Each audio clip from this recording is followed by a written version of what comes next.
All right, so we're gonna try this again. This time I decided to talk about Marvel Legend figures.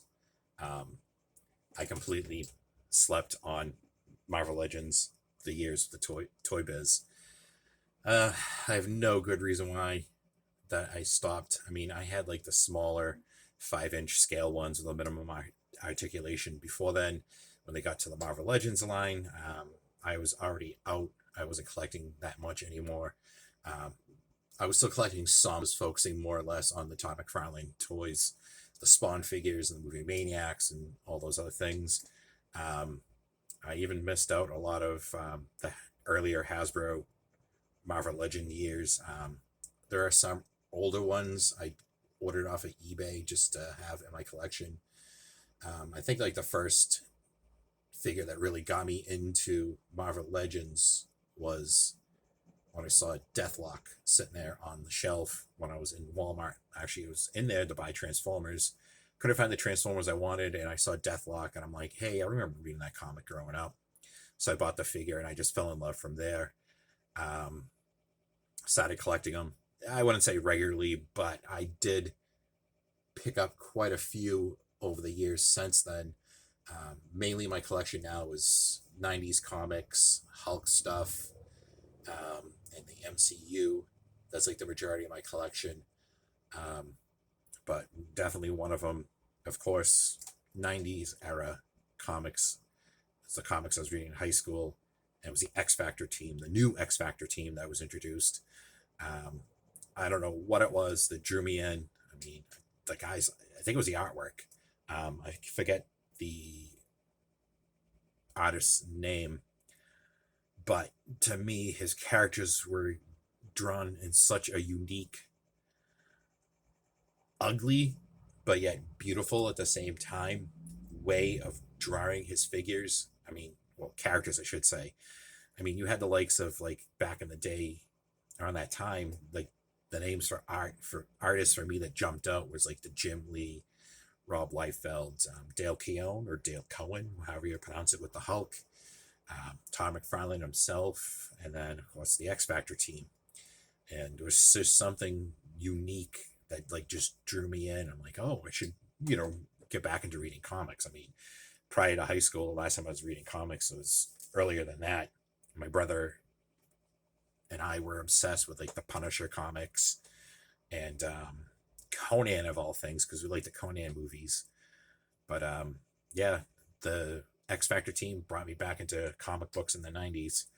And this is my collection of the Marvel Legends lineup for that 90s team of the X Factor. I mean, I know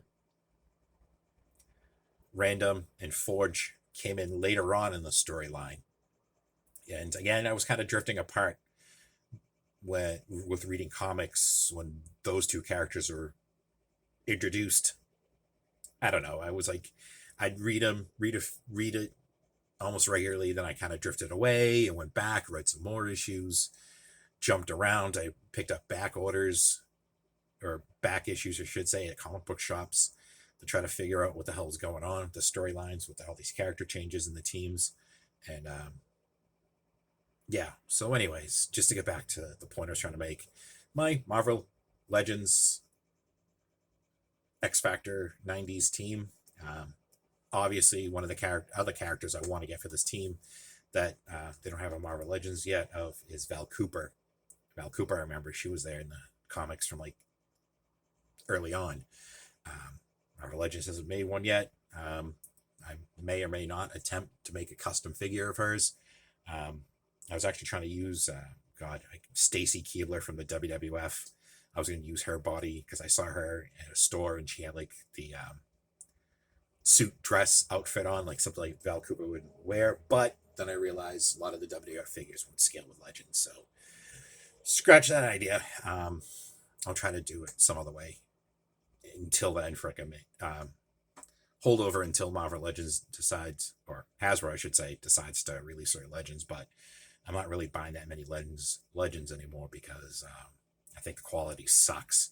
The quality's fucking gone downhill in the few years I've been collecting. the characters are the figures are gummy. There's like hardly any accessories, and the prices keep going up and up. So I don't know. I might skip on it, but again, the few characters I want to complete teams, I'll probably just purchase anyways, and just bite the bullet. So, anyways, I mean, these aren't going to be huge in detail reviews because there's other channels that do that.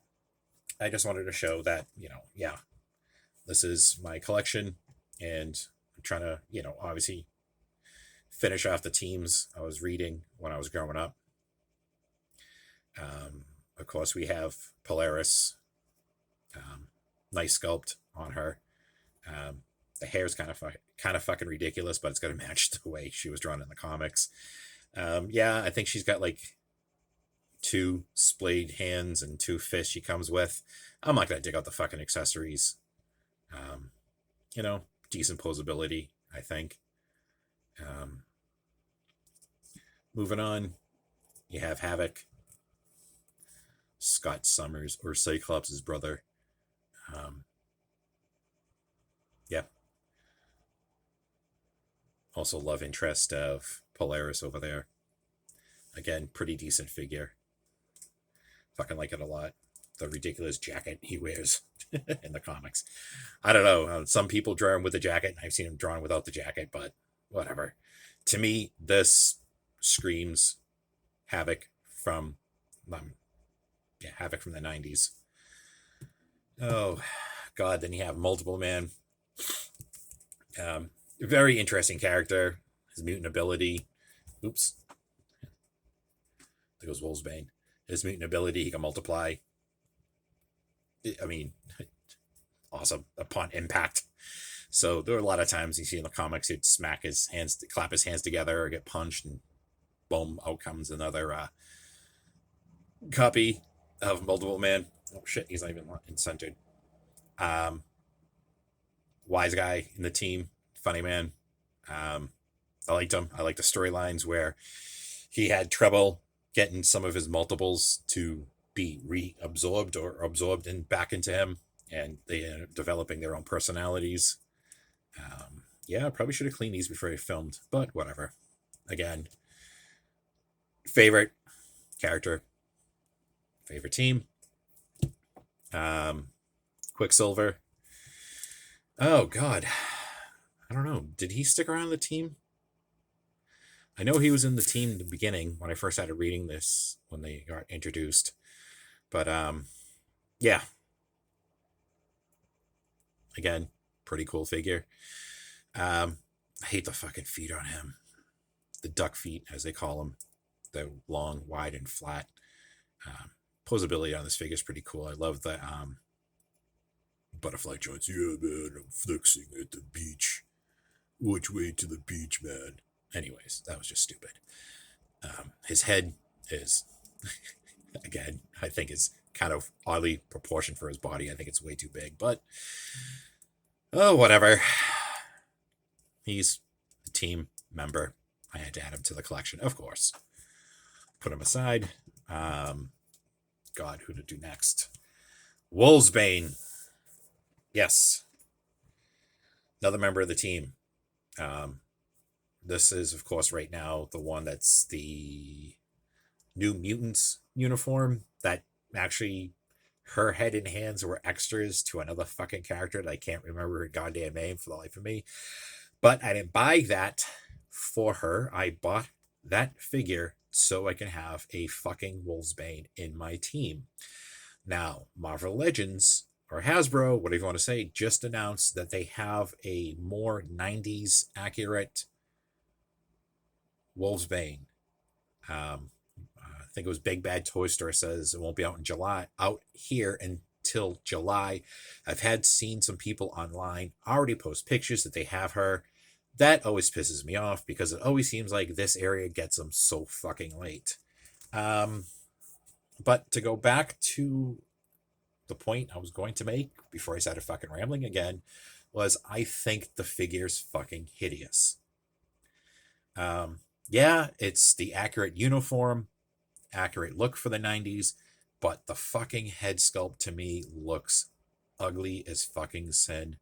And if I'm going to waste my money and buy that god awful figure so I can have a correct 90s Wolfsbane, this head is going to go on that figure. And if I have to do paint changes, slight touch-ups to make her match, I will fucking do that, because I think this is the far superior head on this figure.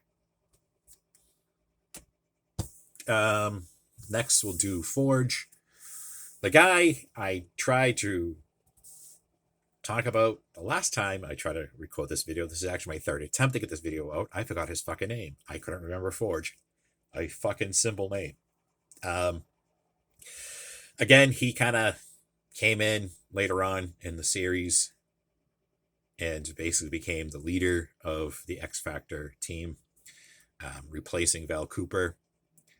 So I decided, fuck it, just to fill out more characters in the team, I'll add Forge to it, even though I was kind of not really reading the story that much anymore at this point when he was a member, so he can just go over there for now. Then we have Random. Again, another character introduced later on in the storyline.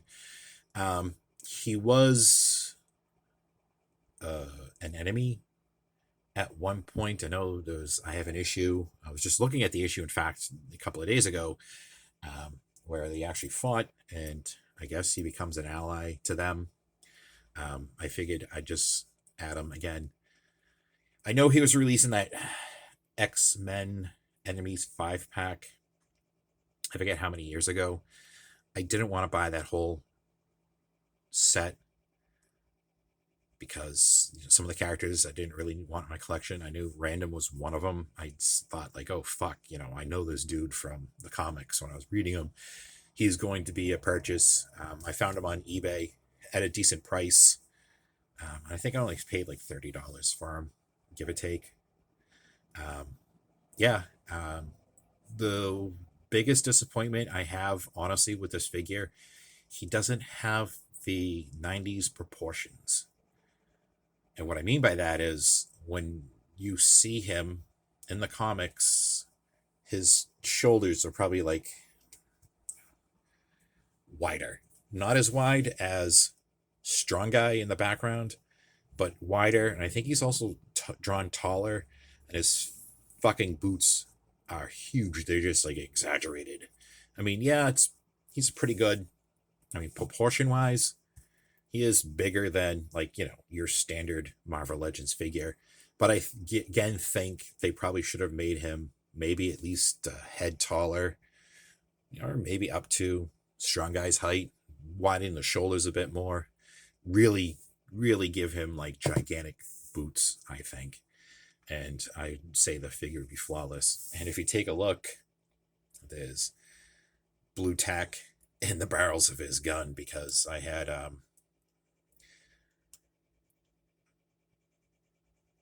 those Transformers. Yeah, the Transformers blast accessories loaded up there, and I was taking pictures for Instagram of Random and fighting, in fact, Strong Guy. And finally, we get to the best one of them all, I think, honestly, personally, myself. My favorite character of all X-Men comics across the board is definitely Strong Guy. Something about, first of all, again, the artwork was just ridiculous in the 90s. The exaggeration, the big, huge, exaggerated upper body, the tiny little legs, and then personality-wise, sarcastic, like myself, dealing with severe back issues because of the injury of him being hit by the school bus as a child when he first triggered his mutant abilities. I can relate with that. I've had back issues pretty much since I was a teenager.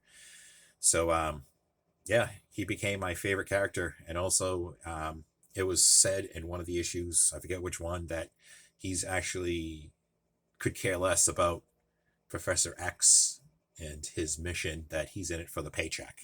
And that's fucking great. These guys are like, what, government sanctioned, paid for, backed by, the government X team, basically. And then he has no shame admitting that, oh, I'm just here for the paycheck, instead of being like the bodyguard that he was prior to. This has to be not only my favorite team member, my favorite X-Men member, it's my favorite Marvel Legends figure altogether. I could not wait until they released him. When I started getting into Marvel Legends, I even looked it up, tried to see if there was one in the past that I missed out. I had the smaller 5-inch. In fact, I think he's the only one that I have left from that old collection of the Toy Biz smaller X-Men figures they did many, many years ago. When I saw that he was going to be released, I was checking toy stores every fucking day until I finally got my hands on him. And then Marvel Legends, or Hasbro, whatever you want to say, Marvel Legends Hasbro, and announced that he was going to be a Build-A-Figure. It was a Deadpool wave, I think it was. It's like, yeah, I'm definitely going to fucking get him. I actually was going to go as far as buy an entire run of Marvel Legends so I can just build this figure. I had it on back order. And then when they announced that, oh, he's going to be ready to be shipped, I didn't have the money in my account to cover it. So I canceled the order and I was beating myself up about it. And then I went, wait a minute, I'll do the way I've done before. I'll go on eBay. And I know people sell the Bath characters on eBay. And yeah, that's how I obtained him. I didn't buy that whole line. Yeah, I think I went back and maybe picked up a couple of figures from that run to add to my collection. But the main thing I wanted more than anything was to have a Marvel Legends Strong Guy in my collection. And I could not be fucking happier. I mean, yeah, he's got his issues. The way his shoulders sit in the sockets, I think, is a little dumb. Because you have that issue when you bring his arms down, they tend to sink really low, and you have those huge gaps on either side, which, I mean, you can't, if you shuffle them up right, I mean, you can line it up better. Yeah, and he doesn't really have a bicep swivel, but then again, I think because of the way he's designed with the big shoulder pads, a bicep swivel would not function correctly. Or maybe you could, if there was a cut maybe here under this metal ridge, I think you probably could have gotten away with it. But, you know, I'm not going to complain. Yeah, he doesn't have double elbows, but a lot of the bigger figures, I know they don't have. He's got no waist swivel, but he does have the upper torso ball joint. And, God, I don't know, can I do it? I kind of want to give him the more hunched over stance that he has usually in the comics because of his back issues. Yeah, you could kind of get him leaning forward a bit. And he's a pain in the ass to stand up on those tiny little feet of his. But again, that's accurate to the way he looked in the comics. His proportions were all over the place. But yeah, I'm definitely spending more attention on him because this is the figure. When I started collecting Marvel Legends, this is the figure that I wanted more than anything for them to release, and I finally have it. In fact, because of this, him being released, I went and I ordered another Bath figure off of eBay. I had no intentions of buying him from the beginning, but after they released Strong Guy, I definitely said when this other figure was announced, I'm going to add him to my collection. Yep, there he goes. All feet fell over. So I picked up Mr. Joe Fixit, the Gamerverse one, whatever. I don't fucking care. I could care less about having him in my collection. But there is a reason why I bought him, for this reason and this reason only. Take off his hands and head. Strong Guy's head.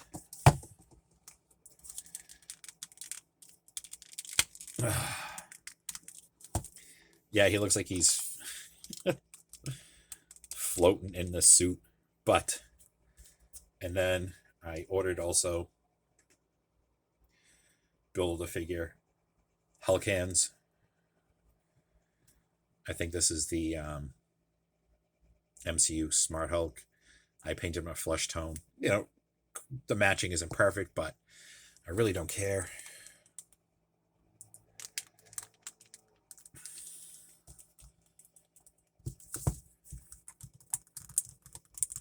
And yeah, that's the main reason why I bought Joe Fixit, because he had that look sometimes in a couple of issues of X Factor, of strong guy in a suit. In fact, if I remember correctly, you see him dressed up in a suit. He went on a date with Michelle Pfeiffer, because he's a ladies' man. Yeah, I love these figures. Sorry, excuse me. I love these figures. I love the fact that we have X Factor, a team I was reading when I was growing up. Um, I just had to. I had to get them, and had to go get Joe Fixit so I could do strong guy in his suit. I might actually go as far as, I don't know. I mean, all my Hulks in my collection are the Marvel Select. I really don't have any Marvel Legends other than a couple for customs. So I might even go as far as paint the neck on him a flesh color so I could just have a strong guy in his suit. Then maybe try to figure out some